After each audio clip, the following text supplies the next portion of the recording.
ఇక నందినగర్లోనే విచారిస్తాం, కేసీఆర్కు మరోసారి సిట్ నోటీసు. ఎర్రవల్లికి రావాలన్న గులాబీ బాస్ ప్రతిపాదనకు నిరాకరణ. ఆయన అధికారిక నివాసం నందినగర్లోనే ఉందన్న అధికారులు. నోటీసులు ఇచ్చేందుకు అక్కడికి వెళ్ళిన ఆఫీసర్లు ఎవరూ లేకపోవడంతో గోడకు అంటించిన బృందం. రాష్ట్ర వ్యాప్తంగా రోడ్లపైకి బీఆర్ఎస్ శ్రేణులు వచ్చే అవకాశం. ప్రభుత్వానికి ఇంటెలిజెన్స్ నిఘా వర్గాల నివేదిక. ఇక ఫోన్ ట్యాపింగ్ కేసులో మాజీ సీఎం బీఆర్ఎస్ అధినేత కేసీఆర్కు సిట్ బృందం మరోసారి నోటీసు జారీ చేసింది.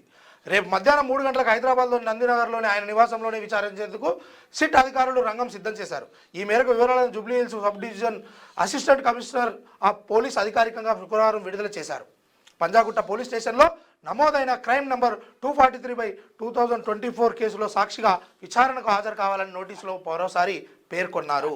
ఎర్రవల్లి ఫామ్ హౌస్లో తనను విచారించాలని కేసీఆర్ చేసిన ప్రతిపాదనను సిట్ బృందం తిరస్కరించింది. పరికరాలు తరలించడం సాధ్యం కాదు. ఫోన్ ట్యాపింగ్ కేసులో గురువారం కేసీఆర్కు సిట్ అధికారులు నోటీసు ఇవ్వగా శుక్రవారం విచారణకు రాలేదని మరొక తేదీని నిర్ణయించి చెప్పాలని ఆయన లేఖ రాశారు.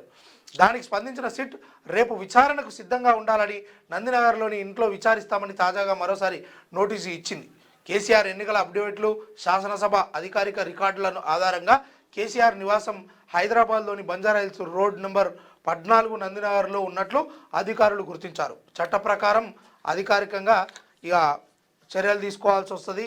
సహకరిస్తారా, కోర్టులో సవాల్ చేస్తారా, మరికొంత సమయం కోరుతారా, సిట్ నోటీసులపై కేసీఆర్ వ్యూహం ఏంటి అని ఈ పత్రిక కూడా రాసుకొచ్చే ప్రయత్నం చేసింది. అయితే మొత్తానికి అక్కడ మొన్న ఇచ్చినటువంటి ఫస్ట్ దాకా ఇచ్చినటువంటి సిట్ నోటీసులు ఏదైతే జారీ చేసిందో కేసీఆర్కు, అందులో క్లియర్గా మెన్షన్ చేశారు, హైదరాబాదులో మాత్రమే మీరు ఏదైనా ప్లేస్కు చెప్తే ఆ ప్లేస్కి వస్తామని అన్నారు. హైదరాబాద్ దాటి రామని చెప్పేసారు, అప్పుడే క్లియర్గా చెప్పేసారు వాళ్ళు. ఇక దీన్ని ఇక నేను కేసీఆర్ ఫామ్ హౌస్లోనే ఉంటున్నా, ఎర్రవల్లి ఫామ్ హౌస్కే రావాలి అని ఆయన ఏదైతే అర్జీ పెట్టుకున్నాడో ఆ అర్జీని మాత్రము సిట్ అధికారులు తిరస్కరించారు. ఏడికైతే సార్ పోనీకి మనదే కాదు ఇల్లు కూడా, మన ఇంటికాడికి మనం పోతే తప్పేముంది, కాకపోతే వాళ్ళకి పరికరాలు ఇబ్బంది అవుతుందట. మరి మున్సిపల్ ఎలక్షన్స్ ఉన్నాయిగా, నిన్ననే నామినేషన్లు అయిపోయింది చివరి తేదీ కాబట్టి అందరు ఆ బిజీలో ఉండి ఉంటారు, అందుకని ఇంటికాడ ఎవరు లేకపోయి ఉండొచ్చు. సో ఏదైతే నోటీస్ పోవాల్సిన చోట పోయింది. ఇక పోయిన తర్వాత ఇప్పుడు ఈ సిట్ కి కేసీఆర్ సహకరిస్తారా?